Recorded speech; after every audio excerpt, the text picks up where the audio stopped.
রাত্রেবেলায় বের হয়ে সব অদ্ভুত অদ্ভুত জিনিস দেখছি, বুঝছো? তো তার মধ্যে সব থেকে অসাধারণ ছিল থ্রি মারমেড ক্যাফ। বিশ্বাস করো, জায়গাটা না পুরো স্বপ্নের মতো ছিল। মানে আমি এরকম প্লেস সত্যি কথা বাংলাদেশের কোথাও দেখি নাই। হ্যাঁ, সো এটা আমার কাছে একদমই ডিফারেন্ট লেভেলের একটা অভিজ্ঞতা ছিল, যেটা বলার মতো না। আর এত সুন্দর, মানে এটা এক মুহূর্তে দেখে মনে হচ্ছিল কি যে এটা জীবন্ত কোনো একটা মূর্তি দাঁড়ায় আছে, একটা মারমেড দাঁড়ায় আছে। আর আশেপাশের ফুলগুলো কিন্তু সব আর্টিফিশিয়াল, কিন্তু এগুলো দেখে একটাও মনে হচ্ছে না যে আর্টিফিশিয়াল, মনে হইতেছে একদম জীবন্ত কোনো ফুল। বিশ্বাস করো, এই রকম জিনিস আমাদের বাংলাদেশের মানুষরা কখনোই তৈরি করতে পারবে না। ঠিক আছে, তো আমি তো মনে করো এই জিনিস দেখে আর এত রোম্যান্টিক লাগতেছিল এনভায়রনমেন্টটা, যে আমি খুবই রোম্যান্টিক পোজ দেওয়া শুরু করলাম। ঠিক আছে, যে আমার কথা হয়েছে আমি এমন একটা জায়গায় আসছি, এমন কিছু মেমোরি ক্রিয়েট করে রাখবো যেটা কিনা সব সময় আমার মনে কাড়া দিবে। আর দেখো ওই দিন আসলে আমাকে একদম প্রিটির মানে ব্ল্যাক বম লাগতেছিল। আমি আবার এখানে নাচানাচি শুরু করে দিলাম। মানে এমন একটা অবস্থা, আমি যেই ফ্লোর পাইতেছি সেখানে আমি নাচানাচি শুরু করতেছি, আমি এইখানে হাঁটতেছি, আমি ওইখানে হাঁটতেছি। আর এই দেখো, এই যে পিছনে যে জায়গাগুলো দেখতেছো না পাখির বাসার মতো, এইগুলোতে বসে বসে হচ্ছে খাবার অর্ডার করতে হয়। সো এইগুলোতে বসে খাওয়ার এক্সপিরিয়েন্সটা কিন্তু একদম অন্যরকম, তাই না বলো? তো আমি, আমার কথা হচ্ছে ভাই আমি পরে খাবো, আগে আমি এখানে একটু নাচানাচি করে নিই, তারপরে আমি খাবো। সো খাবারটা আবার অর্ডার করছিলাম, ওইগুলো আর ভিডিও করতে পারি নাই। তো ওখান থেকে খাওয়া দাওয়া শেষ করে চলে আসছিলাম তোমার একটা মার্কেটে, পাতায়ার। সো এই এই দিনটা ছিল আমাদের তৃতীয় দিনের পাতায়ার নাইট রাইড। সো আমরা রাত্রেবেলায় বের হয়েছিলাম শপিং টপিং করতে, আর আমরা ওই ক্যাফেটেরিয়াতে যাই ডিনার করব, এটা আমাদের প্ল্যান ছিল। সো আমরা ওখানে ডিনার করে এখানে চলে আসছি, এখান থেকে কেনাকাটা করতে। হ্যাঁ, এখানে এত সুন্দর সুন্দর জিনিস, মানে ভাল লাগতেছিল, আমার ইচ্ছা করতেছিল আমি সব নিয়ে নিই। সব ভাই, মেয়ে মানুষ বলে কথা, মেয়ে মানুষের তো ধরো টুকটাক এইসব জিনিসপত্র দেখলে সব নিয়ে নিতে ইচ্ছা করবে। আমি আমার জামাইরে বলতেছিলাম কি নিব কি নিব কি নিব, বলে তোমার যা ভাল লাগে নাও, যা ভাল লাগবে নাও। কিন্তু ভাই আমার তো সবই ভাল লাগতেছিল, আর ওদের লাগেজগুলো যে কি কালারফুল। আর আমার জামাই তো জুতা লাভার, সো সে জুতা মুতা খুঁজতেছিল কোন জায়গার থেকে জুতা নিতে হয়। সো আমি আবার ওই জায়গা দিয়ে করছি কি, আর যেখান থেকে আমার জামাই জুতা কিনছে ওই বেটার সাথে আমি যা মজা নিছি ওইটা তোমরা দেখতে পারবা। ব্যাটারে পুরা ধুয়ে দিছি পুরা। সো এখানে কুকুরটা খুব ভালো লাগতেছিল। আর এখানে জিন্সের দোকান, এখানে পারফিউমের দোকান টোকান, মানে অনেক কিছু। মোটামুটি আমরা অনেক রাত্রে আসছিলাম, কিন্তু এটা তাও খোলা ছিল। আর ম্যাক্সিমাম দোকান মানে প্রায় বন্ধই হয়ে যাচ্ছিল। যেগুলো খোলা ছিল সেখান থেকে আমরা কেনাকাটা করতেছিলাম, করতেছিলাম। আর এই পারফিউম থেকে আমি 2-3টা পারফিউম নিয়েছি, মানে এত স্মেল ভালো, মানে যা বলার মতো না।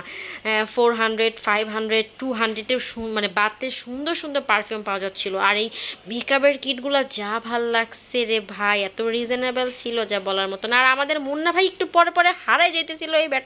এই বেটা মনে হয় বইয়ের জন্য গোপন জিনিসপত্র কিনতেছিল, যার কারণে সে আমাদের থেকে অনেক অনেক দূরে ছিল, আমাদের থেকে অনেক দূরে। আর এখানে অনেক অনেক ওই যে যারা কি বলে, এই দেখো ওর সাথে কি করছি আমি। কিরে শালার পুত, কেমন আছো? কেমন আছো রে? ভালো আছো তুমি? হ্যাঁ, জুতা তো কম দামে দিবি না, তাই না? ঠিক আছে, তুই তো আমার বাংলাদেশি করে বাস মেরা দিছস। কিরে বেটা, কথা কস না কে? এই যে হালার পুতে কমে দেয় না, খালি বেশি আর বেশি। ব্রাদার, সে হাই ব্রাদার, হ্যালো। হ্যাঁ, হালার পুত হোক আমার সারা খা। 100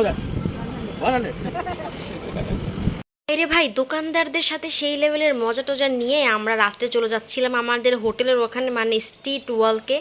সো ওয়ালকিং স্ট্রিটে আর কি। সো ওখানে যে আমরা ভাবছি ওখানে হাঁটাহাঁটি করবো, মজা টজা করবো, আর স্ট্রিট ফুড খাবো। সো এই যে মিক্সড ফুড, আমার তো আমি এবার যা ফ্রুটস খাইতেছি যা বলার মতো না, ইচ্ছা মতো মিক্সড ফুড খাইতেছি। আর আমার জামাই ইচ্ছা মতো আম খাইছে, কারণ ওর আম নাকি সেই লেভেলের ভাল লাগছে।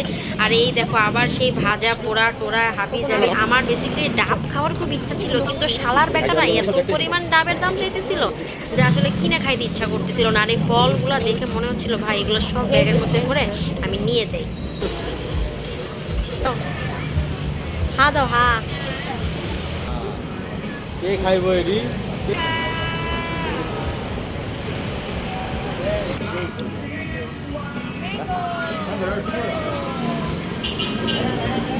কারি খা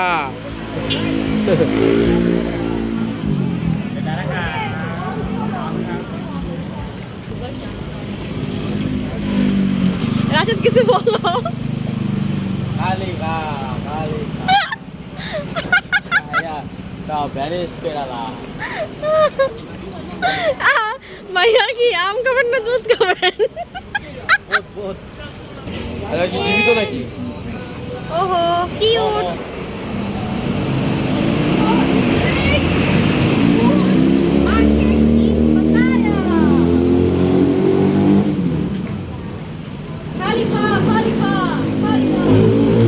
চলে আসলাম সেই ভয়ঙ্কর ওয়ালকিং স্টিয়ার। এখানে আইসাই দেখি পাঞ্জাবিরা ওই বল্লে বল্লে বল্লে নাচতেছিল, আর ইংলিশরা হাফ প্যান্ট টুপ প্যান্ট পরেও এখানে ইংলিশ ডান্স মারতেছিল। তো আমি ভাই আমার লাইফের একটা সবচাইতে বড় শখ ছিল আমি নাইট ক্লাবে যাব। সত্যি কথা বলতে আমি কোনো দিনও নাইট ক্লাবে যাই নাই, আর আমার ইচ্ছা ছিল যে আমি যদি কোনো দিন যাই আমি বিয়ে করে আমার জামাইয়ের সাথেই আমি নাইট ক্লাবে যাব।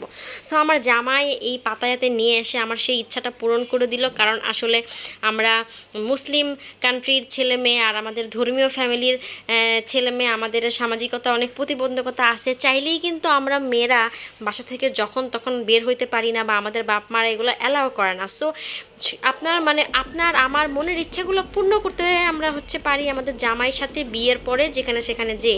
সো আমি চলে আসছিলাম এখানের সবচাইতে বড় নাইট ক্লাবে। এটা ছিল সবচাইতে বড় নাইট ক্লাব ওয়ালকিং স্ট্রিটের। সো কি যে সুন্দর আর কি যে আলো ভাই, কি যে ঝকমকা লাইট, আমি নিজের আসলে কন্ট্রোল করতে পারতেছিলাম না, আমি খুব নাচতেছিলাম। বাট ওরা না কি বসপুরি টসপুরি গান ছাড়তেছিল, বাট দুই একটা হিন্দি গানও ছিল, আমি সেই নাচানাচি করতেছিলাম যা বলার মতো না।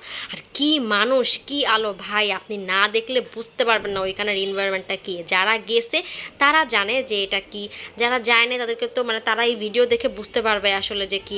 আর এই যে আমরা কিন্তু কি খাচ্ছি সবাই বলেন তো, আবার অন্য কিছু মনে করেন না, এটা কিন্তু কোল্ড ড্রিঙ্কস। আমরা কিন্তু ওইসব হাব্বি জাব্বি খাই না, ঠিক আছে? আমরা গুড বাচ্চা, আমরা কোল্ড ড্রিঙ্কস খাই। আর কোল্ড ড্রিঙ্কসের সাথে পপকর্ন নিচ্ছিলাম, একদম ঠান্ডা ঠান্ডা কোকাকোলা, তাও হইতেছে আবার ক্যানের। সো হ্যাভি মজা করে খাচ্ছিলাম। আর আমার জামাই ভাই সেই যে মজা নিচ্ছে, আর মুন্না ভাই মরেছে ভাই সেটা পিনিক পিনিক করতেছে, লাইক এইরকম একটা ভাব নিতেছিল। আর আমি তো একটু পরে পরে নাচতেছিলাম, আমার যে কি হইতেছিল, ইচ্ছা করতেছিল ওই ডান্স ফ্লোরে যায় আমি নাচি, আমার এমন লাগতেছিল ভাবটা। সো একেবারে আজকের রাতের সাথে আমার আউটফিটটা সেই লেভেলের ম্যাচ করছিল, মনে হচ্ছিল যে নাইট ডার্ক নাইট, কি বলে ডার্ক নাইট, লাইক এরকম। সো এটার সাথে আমার ড্রেসটাও পুরো ম্যাচ। সো এই যে আমাদের খাবার, এই দেখেন কোকা কোলা আর আইস ছিল, আর পপকর্ন।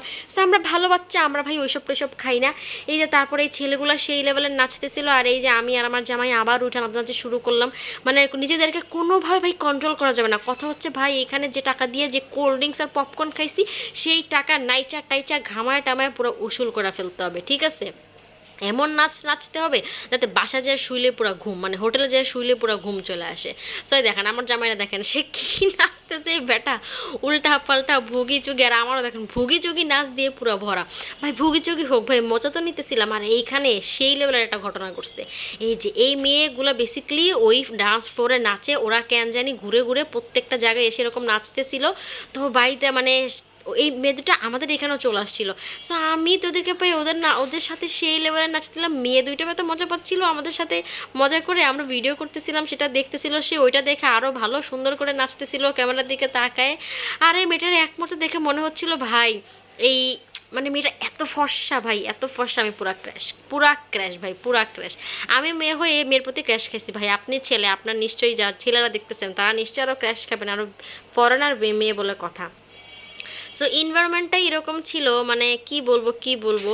তো এই মেয়ের সাথে ছবিও তুলছিলাম, তো ছবিগুলো আর অ্যাড করি না, বাট ভিডিওটা দিচ্ছি যে। আর আমাদের মন না ভাই এতক্ষণে যেমন তেমন নাচতেছিল, এই মেয়ে মানুষ দেখা সে তার নাচের পাওয়ার পুরো ফুল টু স্পিডে বাইরে গেছে। সে পুরো কি নাচতেছে সে নিজেও জানে না। এই দেখেন সে হাত টাত নাড়ায়, সে ভাবতে এমন নিচ্ছিল যে তুমি আসো আমি মেয়ের পাশে যেয়ে নাচি। তো আমাদের অনেক মজা টজা করা হয়ে গেছে। এরপরে আমরা আসলে ওইখান থেকে বের হয়ে গেছি, কারণ অনেক নাচানাচি করে পুরা পুরা টায়ার্ড হয়ে গেছি। তো ব্লগটা কেমন লাগছে আশা করি জানাবেন। অনেক ঘোরাঘুরি হইলো, খাওয়া দাওয়া হইলো, অনেক কেনাকাটা হইলো। তো এরপরে আবার আমরা এখানে এসে ভাবলাম যে আর একটু সব ঘুরে ঘুরে দেখি। এসব লেংটু পেংটু ভাই মেয়েদেরকে দেখতে অনেক ভালোও লাগে, আবার মানে চোখেরও মানে কি বলবো গুণাও হয়। যাই হোক আল্লাহ মাফ করুক, কি করবো, এমন একটা শহরে আসছি যেখানে এগুলাই ভরা। তো সবার কেমন লাগছে ভিডিওটা অবশ্যই জানাবেন। আর আপনারাও হচ্ছে পাতায়াতে আসলে এই নাইট ক্লাবটায় যাবেন। তো নাইট ক্লাবটার নাম ছিল জালওয়া নাইট ক্লাব। Bye bye গায়স।